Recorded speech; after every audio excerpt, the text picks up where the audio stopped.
Sizga yaxshi kayfiyat tilaymiz. Agar sizning o'g'lingiz bo'lsa, savol bering. O'g'lingizning ismini va yoshini bilasiz. Aniq tasavvur qiling. Savolingiz agar sizda xuddi shunaqa muammoli savol ko'tarilgan bo'lsa, o'g'limni qachon uylantiraman?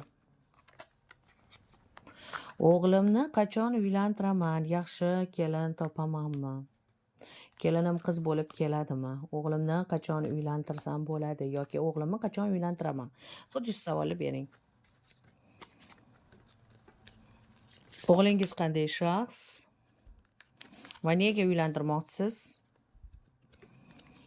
Yaxshi kelin topasizmi? Va rejalaringiz qachonga? O'g'lingizga ham bu taklif yoqadimi? O'g'lingiz chiroyli, kelishgan, ishlaydi.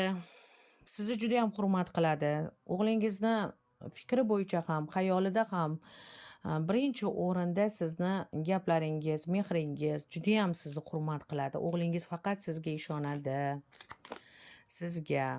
Ha, o'g'lingiz oila qurishga unchalik xohlamaydi, lekin siz o'g'lingizni oilali bo'lishini, mas'uliyatli bo'lishini xohlaysiz. Xavotir olasiz. O'g'lingiz kech kelar ekan uyga va shuning uchun ham uylantirishga qaror qildingiz. Ya'ni men uni tezroq uylantirib qo'ysam, uyga vaqtida keladi. Xotini, bola chaqasini o'ylab, tezroq vaqtida keladi degan fikrni g'oyaga surmoqdasiz. Ammo sizda qo'rquv bor. Borgan joyingiz, so'ragan joylaringizda sizga mos, oilangizga mos yaxshi kelin uchramasligidan sizning xavotiringiz bor. O'g'lingiz bu narsaga mayli, oyi siz topgan qizga uylanaman deb fikrini bildirdi.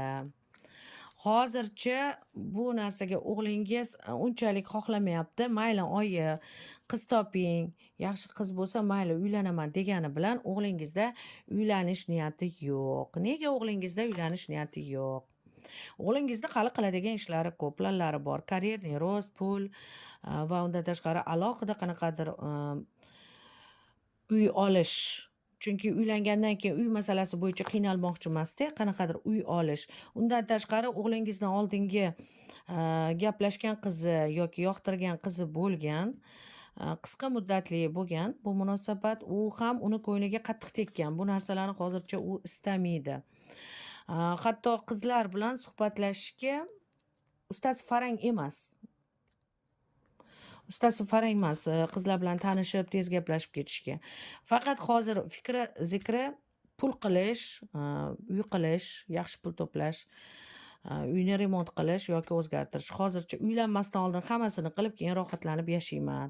Uylanibmas. Hozir transformatsiya ketyapti. O'zi bilan o'zi ko'p o'yda, xayolda, ishlari yaxshi bo'ladi o'g'lingizni.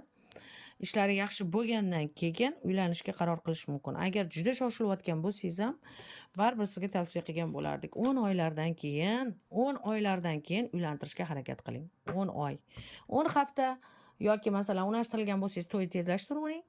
Agar hali unashtirilmagan, hali kelin topmagan bo'lsangiz, sizga tavsiya qilgan bo'lardik. 10 oylardan keyin bemalol qiz qidirib, bemalol uylantirsangiz bo'ladi. Ungacha o'g'lingiz ham kamini qilib, yaxshilab, ungacha ulg'ayib, ayolni ham qadriga yetib, onani ham qadriga yetadigan inson bo'lishiga imkoniyat yarating. Shoshilmang. Marhamat.